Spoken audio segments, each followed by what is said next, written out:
Fala, antenados, tudo bom com vocês? Eu sou o Wesley Eu sou o Victor. e hoje a gente vai discutir o futuro do Venom nos cinemas, num possível terceiro filme e quem sabe o futuro dele no MCU. Então vem com a gente que a gente tem muita coisa pra falar sobre esse personagem.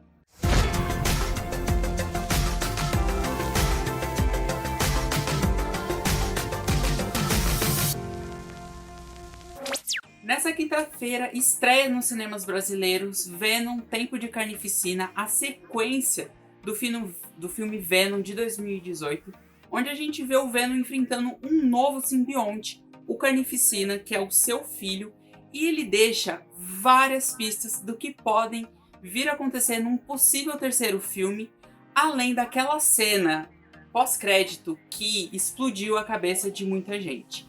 Mas antes de a gente falar dessa cena pós-crédito, vamos falar do primeiro ponto que pode ser um possível personagem a se desenvolver no terceiro filme, que é o Toxina. O detetive Mulligan, no filme, ele acaba demonstrando que ele tem certos poderes depois que ele enfrenta a Shrink com seus olhos brilhantes. Victor, você conhece o detetive Mulligan nos quadrinhos? O que você acha que esse personagem pode vir a se tornar num terceiro filme, num possível terceiro filme de Venom? Sobre o Toxina, eu até achei que o detetive ele iria virar um metamorfo, porque ele também tem olhos azuis, tão quanto a namorada do Carnificina. Então eu fiquei, muito provavelmente que ele vai ser algum metamorfo. Tipo, logo quando eu saí assim do cinema, eu fiquei, provavelmente ele vai ser um metamorfo. Nós vamos ver mais sobre os metamorfos e como que é a origem, ou até eles podem ser um problema dentro do universo ali do Venom. Mas logo depois que eu fui dar uma lida sobre isso, eu percebi que ele é meio que ele é um novo simbionte. Então, eu acho que vai ser muito interessante, porque ao mesmo tempo que eles colocaram o Metamorfo por meio da namorada do Venom, então eles também continuaram essa história de simbionte. Então achei muito interessante como vai ser. E tô muito curioso, porque tipo, me deu a entender que ele seria um metamorfo como a namorada do Venom, mas na verdade não, ele é um simbionte que ele também vai ser um problema. Ele também vai ser um problema pro Venom, um novo problema pro Venom e Ed. Não, mas assim, a própria Shrink, a gente não sabe exatamente o que ela é. Mas no próprio filme eles acabam brincando com a palavra mutante. Eu até menciono isso no vídeo que eu soltei essa semana de crítica de Venom. Que eles simplesmente falam que a mutação dela está se desenvolvendo muito rápido. Isso seria mais uma pincelada para aqueles fãs que estão esperando os X-Men serem introduzidos nesse novo universo, esse macro-universo sendo desenvolvido. Sim. É a primeira oficial que fala de mutação. Mas eu acho que no caso do Detetive Mulligan, eu acho que desde o primeiro filme, quando ele apareceu, os fãs mais afissurados pelo Protetor Letal, eles já falam, gente, será que ele vai se tornar o Toxina? Que nos quadrinhos, o Toxina, ele é um filho do Venom, ele tem partes do Venom e partes do Carnificina, então ele tem esses dois personagens, ele tem no seu DNA. Só que quando ele acaba sendo infectado, Detetive Mulligan, pelo Toxina, a gente percebe que ele não é um vilão necessariamente, ele é um herói. Ele utiliza os seus poderes, que são produções de venenos, para combater todos os vilões e todos os simbiontes que tentam causar caos, principalmente o Carnificina e outros simbiontes mais maléficos. Eu acho que eles estão construindo esse novo herói aos poucos, porque a gente viu no primeiro filme, a gente foi introduzido ao Detetive Mulligan. Aqui no segundo filme a gente tem um aprofundamento na história do Mulligan quando ele era jovem, quando ele foi transferir a Shrink. Ele ficou meio que surdo, né? Isso, ele ficou meio surdo e a gente vê que ele é um policial que ele quer fazer a diferença, que ele quer ajudar as pessoas, ele quer proteger todo mundo. E saber que agora a gente tem o Carnificina nesse filme e a gente tem o Venom, a possibilidade dele se tornar o Toxina no terceiro filme é muito grande. E ser um ajudante até do Ed e do Venom para combater todo o mal que acontece na cidade onde ele está. Mas também, né, como ele é um simbionte, ele ainda precisa se alimentar de carne humana, precisa se alimentar de cérebro. Mas seria interessante ver como seria um policial, um agente da lei, com um simbionte que é carnívoro, que é visceral, mas que tenta fazer o bem ao mesmo tempo. É muito interessante essa relação. Eu tô curioso pra ver como que um simbionte ele funcionaria ao lado de um policial, porque a gente sabe que do lado do Ed Brock, tipo assim, ele levou meio que 2 filmes para que eles tivessem uma relação. Tipo, literalmente nós vimos 3 horas, mas nós sabemos que foram cerca de anos para que eles pudessem se adaptar. Então é muito interessante eles introduzirem isso com um policial, porque, tipo, por mais que o policial ele tenha esse sentido de sempre trabalhar para o bem e sempre acabar com o crime, é interessante porque, como que vai funcionar esse lado de um simbionte que ele precisa comer carne humana, ele precisa se alimentar, e como que vai ser isso? Então é interessante eles introduzirem isso aos poucos e já no próximo filme eles já trabalharem isso, porque vai ser bem legal, tipo, como que vai ser como que ele vai equilibrar isso de justiça? Será que ele vai matar pessoas? Será que ele não vai matar pessoas? Então, é muito interessante ver como que isso vai ser trabalhado. E eu achei bem legal também que, por mais que o filme tem 1h30, então não daria para desenvolver a história dele ali de uma vez só, porque tinha muita coisa acontecendo há muito tempo. Então, achei muito legal que eles colocaram isso no final, porque, olha, pode acontecer isso daqui no filme 3 se nós conseguirmos ter um filme 3. O que muito realmente eu acho que vai acontecer, de uma forma ou de outra. Porque, se não me engano, o filme ele foi a maior bilheteria pós-pandemia, se eu não me engano, né? Ele bateu o recorde de estreia. Ele bateu o recorde da Viúva Negra, que era, se não me engano, de 90 milhões no dia de estreia. Ou no final de semana, eu não sei exatamente qual que é o período. Só que ele bateu a Viúva Negra, ele ultrapassou a Viúva Negra, que era a maior bilheteria pós-pandemia. Né? Então acho que isso é um ponto positivo pra ver, mais um ponto positivo, porque o primeiro filme também foi surpreendente. Eu assisti o primeiro filme até que meio atrasado, bem recentemente, mas foi bem legal também, que tipo assim, eu assisti Venom, acho que terça, na quinta eu já vi o segundo. Foi muito legal ver essa conexão. Inclusive até eu comento, se estiver vendo esse vídeo, depois que o filme ele já estiver estreado, você meio que reassiste o filme pra você pegar todas as referências, pra você ir pro cinema bem afiado. Tipo, você já vai com todas as referências para ver como que... Até o começo da relação entre o Ed e o Venom, no primeiro filme, a gente vê que evoluiu bastante aqui no segundo, né?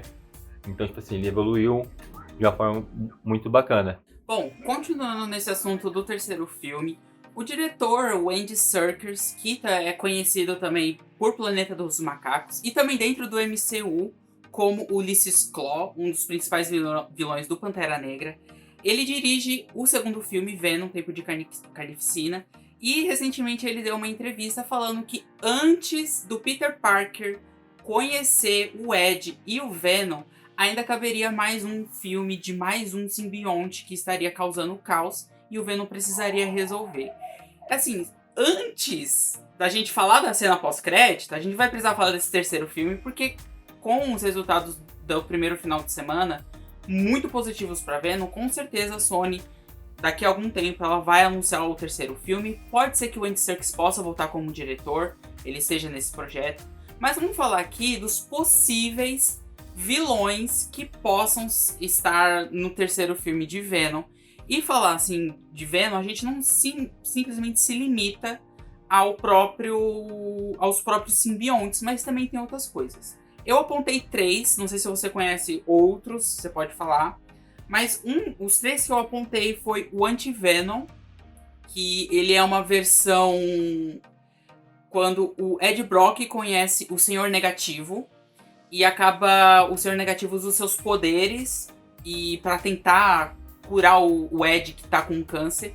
E esses poderes do Senhor Negativo, ele inverte literalmente a polaridade e cria o Anti-Venom, que é um Venom branco. E ele é super carniceiro. Eu acho que seria interessante ver, ainda mais se esse Anti-Venom surgir do próprio Ed Brock. E ele entrar nessa corrida para tentar converter esse Anti-Venom de volta no Venom, ou tentar impedir esse Anti-Venom de continuar espalhando a sua carnificina. Eu acho que vai ser muito interessante também se eles colocarem o Anti-Venom dentro desse terceiro filme, porque de uma forma ou de outra, eu acho que, assim, mais uma vez, né, o Venom, ele vai ter que deixar toda aquela marra que ele possui, aquela marra que a gente viu nos dois filmes, e tipo assim, até no segundo filme a gente vê, tipo, ele agindo, tipo, sem o Ed ali, né? Tipo, ele age sem o Ed durante uma parte do filme, mas depois de um tempo ele meio que percebe que ele meio que precisa do Ed, tanto para sobreviver e tanto para ele ter uma vida tranquila, né? Porque a gente viu que ele foi pra balada, fez um monte de coisa, mas passou meio que 5 minutos ali e falou assim, gente, não dá mais, eu preciso do Ed para eu poder viver. Então acho que mais uma vez vai ser muito legal a gente ver o Venom deixar essa marra dele de lá e falar assim, não, peraí, eu tenho que salvar meu amigo de lá, porque apesar do meu amigo ele acha que ele tá certo, ele não tá fazendo a coisa certa. Ele tem meio que fazer o papel do Ed em um cenário com o Anti-Venom, né? Porque ele tem que fazer o Ed entender que não, o Anti-Venom ele não é certo, então ele vai ter meio que agir meio que, provavelmente, acho que é a Anne, né? A ex-namorada do Ed. Uhum, Ele, por muito provavelmente, ele vai ter que chamar a ex-namorada do Ed e falar assim, amiga, me ajuda aqui porque o negócio tá feio. Então acho que mais uma vez, até um gancho também de nós vermos a Venom novamente ali no terceiro filme, porque de uma forma ou de outra ele vai ter que deixar toda essa marra dele de lado e falar assim, não, parou, vou ter que acordar meu amigo de novo, porque ele tá meio maluco das ideias. É verdade. Isso realmente pode dar brecha pra trazer a She-Venom. A She-Venom, se eu não me engano, ela tá descaracterizada da personagem. Ela também é uma vilã, ela é uma carniceira. Ele tá na N. E justamente é uma parte que o próprio Venom acabou criando um laço muito estreito. Porque a gente vê que ele sempre fala que a N também é dele e do Ed. Então ele é meio que apaixonado pela N. Sim, e a She-Venom é quando eles estão juntos. E eu acho que é uma relação muito legal pra gente voltar a ver. E também ter mais um pouco da Michelle Williams no filme, até porque nesse segundo filme ela é literalmente uma participação especial. Se ela aparece 10 minutos, é muito, e é simplesmente só pra levar o Venom pro Ed e depois pra servir de isca pro Ed poder ir pra batalha final. Seria interessante ver ela tomar mais a iniciativa, tem um papel muito mais importante. Ela é bem ativa nos dois filmes, mas seria interessante que a história permitisse que ela fosse a protagonista por algum tempo. Ela decidisse, ela tomasse as próprias decisões e não ser um objeto ou pro Venom ou pro Ed. Sim, acho legal de muito mais da Anne, porque de uma forma ou de outra foi literalmente o que você citou. Tipo assim, a gente viu muito pouco dela em ação. E geralmente ela só é usada como um transporte, tipo, do Venom para o Ed. Então seria muito legal para o terceiro filme mesmo, tipo, ela agir como se fosse mesmo uma personagem ativa, uma personagem que fez uma diferença pro final ali, uma personagem que ela atua de forma direta, que ela, assim, não, tipo, ela foi essencial para a coisa X acontecer. Então acho que seria muito legal, tipo, nós vermos um pouco mais da Anne, porque de uma forma ou de outra a gente viu muito pouco da Anne. Tipo, eu acho que 10, 20 minutos dela no filme. E até no primeiro filme, que tipo, ela tava literalmente em perigo, tipo, ele tá literalmente em perigo, ela apareceu cerca de 10, 20 minutos ali e falou assim, olha, gente, foi isso que tivemos de Anne por hoje. Seguindo, eu acho que um importante vilão que nem parece que é vilão, mas pode ser a vilão do Venom, é o próprio governo dos Estados Unidos.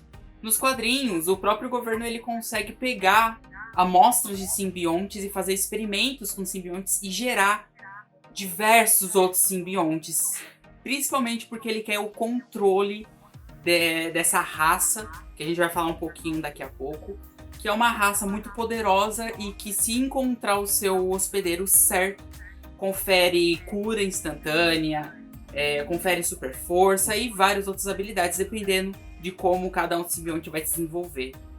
Eu acho que seria muito interessante, principalmente porque nos filmes da Marvel, eu tô falando da Marvel como um todo, não apenas da Marvel Studios, o governo dos Estados Unidos sempre é colocado como um contraponto dos heróis. A gente teve isso, principalmente nos X-Men. O governo tem todo aquele plano de controle dos mutantes. A gente tem um governo também se intrometendo em assuntos do Quarteto Fantástico, lá dos anos 2000. A gente tem o governo tentando controlar as atividades dos Vingadores. Eu acho que quando o governo pega, principalmente o governo dos Estados Unidos, quando ele tem no poder um ser capaz de fazer o que o Venom faz, ele vai querer dissecar aquilo até o último e conseguir reproduzir para ter controle e conseguir controlar a Terra inteira. Que assim, só quem já viu esses filmes sabe. Mas então, acho que o governo dos Estados Unidos acho que é um ótimo vilão, principalmente se for um vilão aquele escondido, aquele vilão que a gente não vê logo de cara, mas que ele tá por trás de um agente. Eu acho que assim, a nossa chance de darmos problemas se o governo do Zeo, necessariamente pegar um simbionte, tá atualmente 95%. Pode subir pra 100 nos 5 minutos do filme.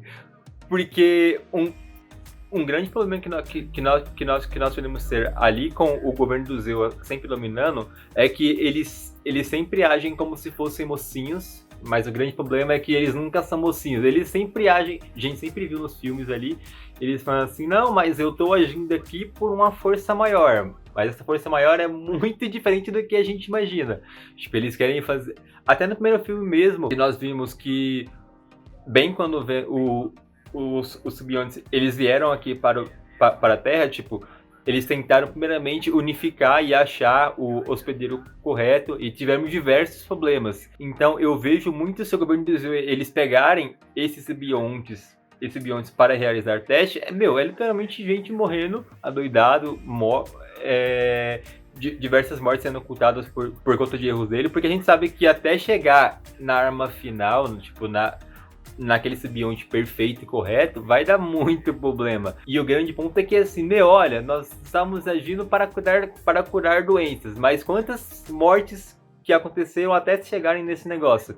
Então acho que pode ser um problema muito, muito, muito grande, porque assim, eles vão precisar, primeiramente, testar isso demais e vai dar muito problema. É o caso até que nós tivemos, voltando um pouco agora pro MCU, bem aquele momento que eles tentaram reconstruir a armadura do Homem de Ferro. Que tivemos diversos problemas, gente explodindo no campo de guerra com um monte de problemas. Então, assim, eu acho que o governo de Zeo também pode ser um importante vilão. E até ainda naquela linha que você falou que de primeiro eles não vão revelar que são eles que estão trabalhando. Eles vão pegar um hospedeiro e falar assim, olha, gente, ele está trabalhando aqui, mas na verdade é o teu do governo do Zeo que está financiando. Então acho que pode dar muito problema, justamente pelo caso de que eles vão ocultar muita coisa, vão ocultar pessoas morrendo. É muito provavelmente que eles até apareçam assim, olha gente, nós queremos aqui um novo super-herói, mas aí quando você descobre esse super-herói, na verdade é derivado de um simbionte. Então vai dar muito problema, com toda certeza. Mas, como a gente tá pensando, como o formato do cinema de super-herói, principalmente, é criado em trilogias, geralmente o terceiro filme é aquela epopeia gigantesca. Uhum. É aquele momento do cinema.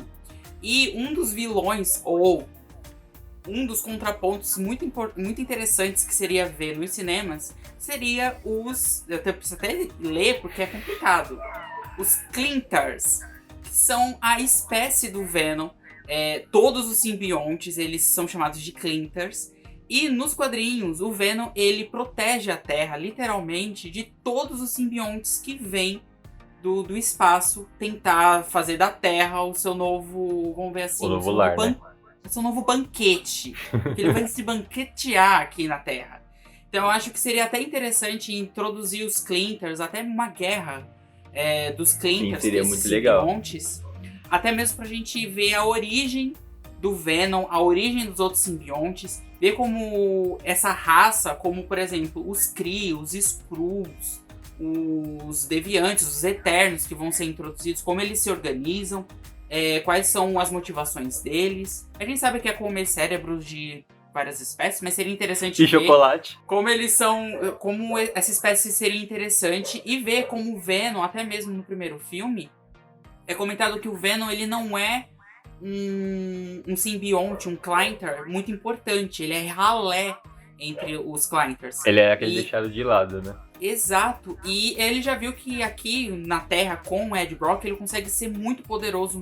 Porque ele consegue utilizar a inteligência do Ed com a inteligência dele, toda a sabedoria e o conhecimento dele que ele tem cósmica, e consegue impedir que outros Clinters espalhem ondas de terror na Terra. Então acho que seria interessante a gente ver a origem do Venom como uma espécie, ver como essa espécie se desenvolveu, a ameaça que ela pode ser para todo o universo, e a gente poderia ver muito mais, sabe? Expandir esse universo do Venom para vários outros simbiontes que... tem muito simbionte na Marvel, gente. Tem muito simbionte. Sim.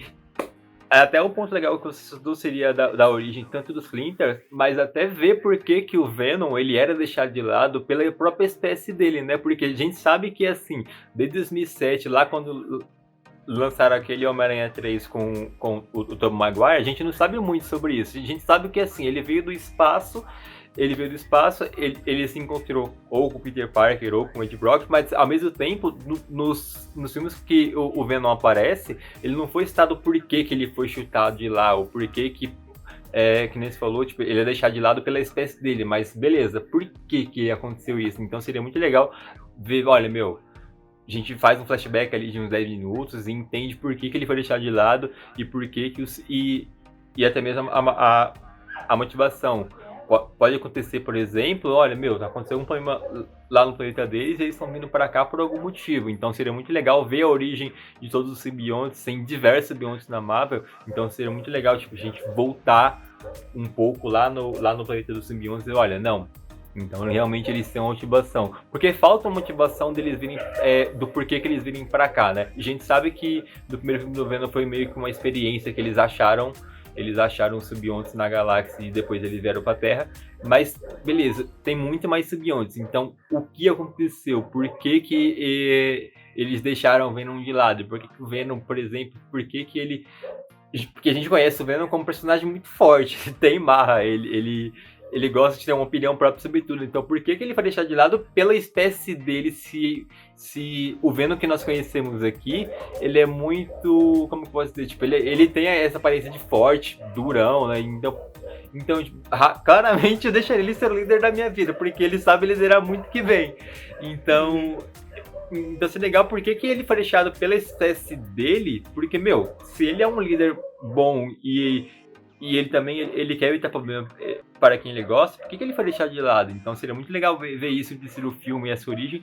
Isso vai ser só quando a gente tiver a confirmação de um possível terceiro filme, se eles podem trazer isso ou não, se eles podem trazer, sei lá, uma nova Venom, pode trazer a Grito, a Phage, pode trazer outros simbiontes, mas chegamos naquele momento que a gente vai ter que falar da cena pós-crédito e o que ela significa. Aquela cena pós-crédito. Bom, caso você ainda não tenha visto, por que ela foi vazada? Porque, né, Dona Sony, ela não sabe brincar com spoiler, ela quer soltar antes. A cena pós-crédito a gente tem o Ed Brock e o Venom, que eles estão passando férias num lugar super paradisíaco, quando o Venom ele começa a conversar com o Ed, falando que ele tem conhecimento cósmico, que se ele comentasse com ele, ou se ele mostrasse o que ele é capaz, ele acabaria ficando louco. O Ed acaba convencendo o Venom de mostrar isso, só que antes dele mostrar, a casa dele, o quarto dele começa a balançar. A televisão começa a pifar, como acontece em WandaVision, e um clarão muito forte aparece lá no fundo da janela e para. Quando a gente volta, o Venom e o Ed, eles veem na televisão o Peter Parker do Tom Holland no meio da Times Square, sendo revelado como o Homem-Aranha. E aí que nós temos o quê? A introdução do Venom e do Ed Brock dentro do MCU. Como foi a sua reação quando você assistiu essa cena? Rapaz, quando eu fui ver essa cena, eu fiquei, gente, não é possível. Eu fiquei assim, pelo amor de Deus, volta isso que não pode ser. Porque eu até comentei depois com um amigo meu que ele tava na cabeça e falou assim, gente, isso aconteceu mesmo, vocês têm certeza? Porque foi muito genial, porque assim, a gente sabia que todo mundo conheceu o Venom pelo filme de 2007 do Homem-Aranha, e a gente sabia que tinha uma conexão com o Homem-Aranha, tipo, tem pessoas que até imaginam que o Venom ele é uma variação do Peter Parker, algo assim. Então foi muito genial isso que eles fizeram, porque assim, eu não sei se tinha algo melhor para eles fazerem isso, porque assim, de uma forma de... Porque a gente sabe que o Homem-Aranha, ele está dentro dos direitos da Sony e ele não é diretamente da Marvel. Tem essa conexão e tudo. Então, eu não acho que tinha forma melhor deles conectarem isso, porque primeiramente que eu fiquei muito chocado a forma que eles fizeram, porque, obviamente, quem viu Venom 2 já tá por dentro do trailer do Homem-Aranha. Então, assim, achei muito genial da forma que eles fizeram, porque, eles só conectaram ali como um simples feitiço e falaram assim, olha, agora ele tá dentro do MCU, não tem mais volta, e agora espero que vai vir por aí. Eu tenho que falar assim, que eu não tava esperando. Eu fui assistir na cabine também não esperava. que a Sony nos convidou. Eu realmente não tava esperando isso. Eu não vi a cena que foi vazada. Quando eu vi, eu falei, é só uma brincadeira, como sempre acontece nos filmes da Marvel. Quando eu ouvi a voz do JJ Jameson, que quem faz eu esqueci o nome do ator, mas ele também faz a voz do Omni-Man de Invencível, da Amazon Prime Video. Eu falei, pera. Eles contrataram o mesmo ator pra fazer o mesmo. Aí que a gente vê a tela e a gente vê o Tom Holland sem a máscara do Homem-Aranha, mas com o uniforme do Homem-Aranha. E eu sei que eu congelei. Eu falei, eu não acredito que a Sony conseguiu entrar no MCU. Porque querendo ou não, gente, o Peter Parker, por mais que ele seja da Sony, o Homem-Aranha, ele está dentro do MCU como parte do acordo entre a Disney e a Sony. E a gente sabia, ou especulava como que o Peter Parker ia conhecer os vilões que a Sony estava desenvolvendo. O Venom, o Morbius, a Gata Negra e a Sabre de Prata. Muito se especulou como que eles seriam introduzidos ao real antagonista desses vilões, que é o Peter Parker. E a gente não sabia, a gente só especulava que eles estavam em universos separados. Só que essa cena literalmente confirma que eles estão em universos separados e que o Venom foi transportado para o universo do MCU.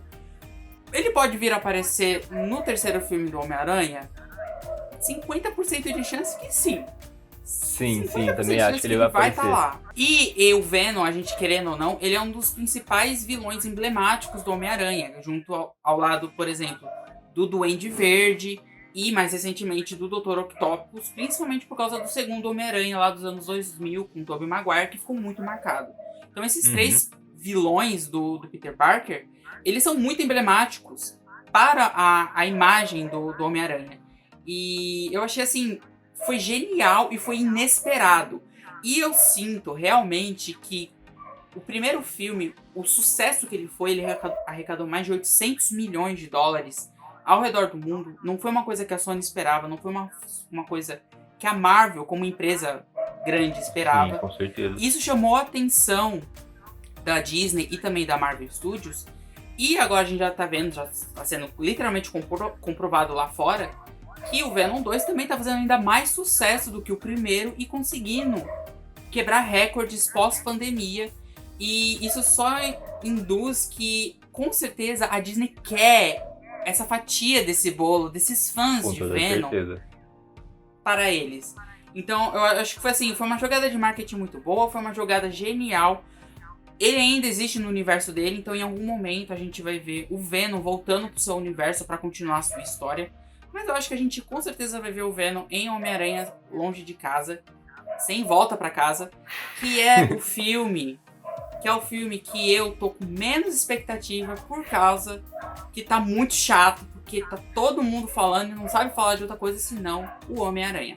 Mas eu vou assistir porque eu quero ver como eles vão introduzir, como eles podem introduzir o Venom nesse mega universo do MCU e ele ser um personagem que eles se conhecem. Ele pode conhecer, sei lá, o Doutor Estranho, pode conhecer também o Wong. Vamos ver como que isso vai ser desenvolvido no terceiro filme. Sim. Eu tô, diferente de você, eu tô com hype lá em cima pro Homem-Aranha, porque eu acho que assim, apesar de todo o hype, deixando tudo de lado, porque a gente sabe que o Homem-Aranha do Tom Holland, ele é muito amado pelo pessoal, tanto pelo pessoal que assiste MCU, tanto pelo pessoal que só vê os filmes da Sony. E Eu acho que vai ser muito bacana ver como que o Venom vai reagir dentro do universo do MCU, porque a gente sabe que a imagem que o Venom teve através desses dois filmes é aquela imagem de marrão, aquele cara, aquela personalidade de bem zoeiro. Então, eu acho que vai ser muito legal ver como que ele vai reagir dentro do universo do Peter Parker, porque a gente sabe que, por exemplo, o Doutor Estranho ele é super metódico, apesar de dele ser super poderoso, tudo, ele é muito metódico. Então, como que ele vai reagir conhecendo o Senhor Estranho? Como que ele vai reagir, por exemplo, vendo Thor? Vamos por assim, por exemplo, já pensando em colocando ele dentro de um Avengers, por exemplo. Como que ele vai reagir, tipo, vendo outros heróis que possuem uma barra tão alta quanto ele? Capitão Marvel, tipo, eu não consigo imaginar o que o Venom conheceria a Capitã Marvel. Tipo, os dois ali, eles são uma personalidade muito forte, como que os dois eles conheceriam?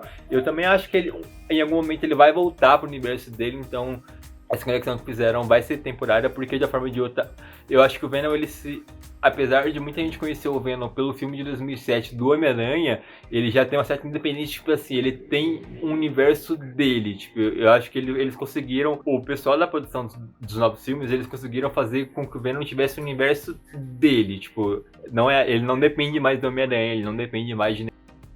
Acho que ele tem um universo dele mesmo, tipo, ele não precisa mais do Homem-Aranha pra ele ter essa presença, porque tem gente que gosta realmente do Venom, tipo, tem uma audiência, tipo, que é só do Venom mesmo, sabe? Não sei se você concorda, tipo, acho que, tipo, ele tá no universo meio que só dele. Não, eu concordo, eu acho assim, um dos grandes questionamentos antes da estreia do primeiro Venom era justamente como que o Venom vai funcionar sem o Homem-Aranha. Porque é a mesma coisa, acho que foi o mesmo questionamento que a gente teve com o Coringa, que saiu em 2019. Sim, que como que a gente vai fazer o Coringa funcionar sem o Batman? Mas eu acho que o sucesso de Venom, eu acho que a produção ela conseguiu estabelecer o Venom como um personagem único assim, né? Ele tem o Ed Brock, mas um personagem único que ele não depende do Homem-Aranha, não depende do Peter Parker. E eu até lembro que eu comentei na minha crítica de Venom em 2018 que eles resolveram não o problema, né, mas o detalhe do peito do Venom, que ele tem a forma de uma aranha específica. Eles resolveram isso com veias brancas que lembram uma aranha, mas são veias, são uma coisa dele. Então eu achei que foi muito legal, porque eles adaptaram uma coisa para que não tivesse uma ligação direta com o Peter Parker e que ele também não ficasse tão dependente do Peter Parker. A existência dele como um ser, mesmo simbionte, que precisa de outra pessoa, não está conectada a um personagem fixo que precisa estar lá sempre. E eu acho que ele vai lá, ele vai se interessar pelo Peter Parker. Acredito que o Peter Parker vai ser também que nem o Ed, ele vai ser um hospedeiro perfeito para ele. Ele vai de alguma forma absorver as habilidades que o Peter Parker tem e levar isso quando ele voltar pro Ed. Mas eu não sinto que ele vai literalmente assumir os padrões da roupa do Homem-Aranha quando ele for pro Ed Brock. Eu acho que ele só vai assumir mesmo algumas habilidades que o Peter Parker tem. Mas eu acho que ele só vai se interessar porque ele sente de alguma forma que aquele moleque, aquele garotinho com sotaque britânico pode ser um hospedeiro perfeito pra ele. E eu quero ver muito como que vai ser a relação do Ed com o Peter, porque o Peter aqui, ele não é o jornalista, ele não é o fotógrafo que a gente conhece nos quadrinhos, ele só é um adolescente que tá tentando viver, tá tentando ser um herói ao mesmo tempo, e o Ed já é um adulto, um repórter que consegue furos. Eu acho que vai ser interessante, até porque o Peter, ele tem uma comédia muito dos anos 80, porque ele assiste muito filme. Então eu quero ver como que vai ser essa dinâmica desses dois, que vai ser muito, muito, muito interessante. E vai ser um terceiro corpo pra gente ver nessa dinâmica, pra ficar nessas brincadeiras. Sim. Uma das minhas preocupações em colocar o Venom ali dentro do universo do Peter Parker é que, assim, a gente viu aquela cena final que ele meio... Eu não sei se ele tem uma raiva ou algo assim, mas, assim, a gente percebeu que o Venom, ele tá bravo com o Peter Parker por algum motivo que a gente não sabe ainda. Então vai ser muito legal ver como que isso vai ser construído, porque eu não vejo muito sentido em colocar, tipo, colocar o Venom como um vilão direto do Homem-Aranha. Tipo, acho que não faria muito sentido a gente colocar isso, porque eles nunca se montaram antes. Então, olha, eu acho que vai ser muito legal eles construírem essa relação de como que vai ser esse encontro, de como que eles vão se relacionar, até para um tempo, vamos por assim, em outro filme do Homem-Aranha ou um outro filme do Venom, eles têm esse backup, né? Porque a gente percebeu ali que na cena final, porque o Venom tá bravo com o Peter Parker por algum motivo, a gente não sabe por quê.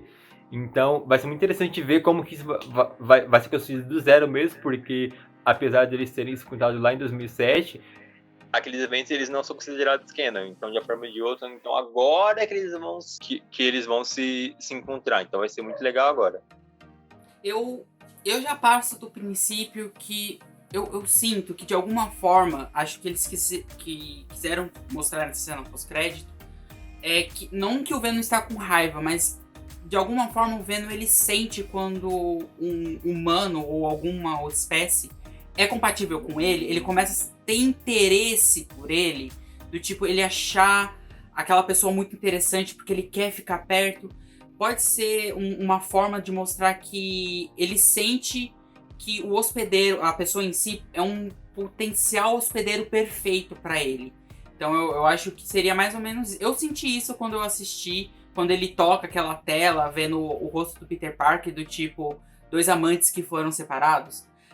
Eu senti mais ou menos essa vibe do Venom, que ele sente interesse, de alguma forma ele se sente conectado com o Peter Parker. E eu acredito que isso seja o desenvolvimento no Homem-Aranha 3, ou até mesmo num Venom 3, ou num Homem-Aranha 4. A gente só vai ter que esperar. Bom, mas essa cena pós-crédito, ela acaba confirmando a presença, literalmente, do Venom nos rumores de que o Sexteto Sinistro pode ser um dos principais vilões dentro do Homem-Aranha Sem Volta para Casa. A gente já tem confirmado o Electro do Jamie Foxx, a gente tem confirmado o Dr. Octopus. Há rumores de que o Duende Verde possa aparecer, a gente viu das abóboras explosivas dele lá. Tem rumores que o Rhino pode aparecer e também o Homem-Aranha, e ainda ficava um sexto lá que a gente não sabia quem poderia ser. Mas eu acho que agora já confirmou que possivelmente o Venom vai estar nesse filme, mas eu não acredito que ele vai ser literalmente parte dos vilões do Sexteto. Eu acho que, por causa do Ed, acho que ele vai tentar consertar isso. Ele não vai tentar ir matar o Peter Parker, essas coisas tudo. Eu não acho necessariamente que ele vai ser um vilão, porque a gente até nos filmes, até nos primeiros filmes, a gente não vê o Venom como um vilão, a gente mais vê ele como um personagem que ele salva a Terra diversas vezes.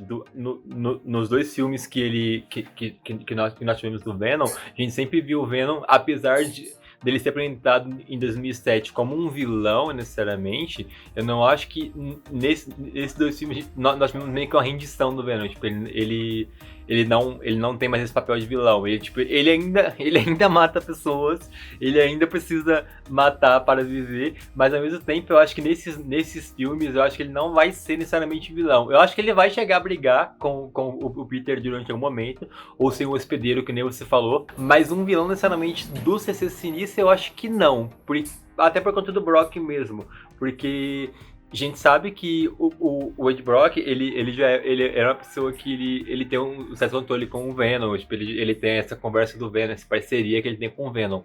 Então, um vilão, eu não acho que ele vai se unir aos outros e para tentar matar o Peter Parker, eu acho que não.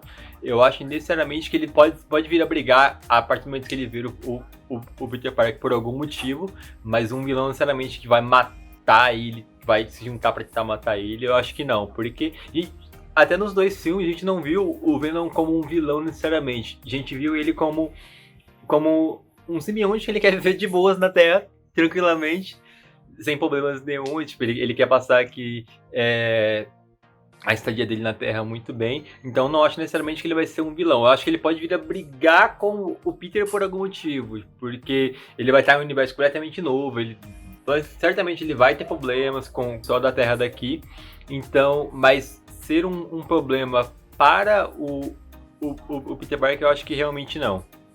Bom, a gente vai ter que esperar. Eu acredito mesmo que talvez ele só se interessa em ter o Peter Parker como um hospedeiro, mas a gente vai ter que esperar em dezembro, quando estreia Homem-Aranha Sem Volta para Casa. E é isso, gente.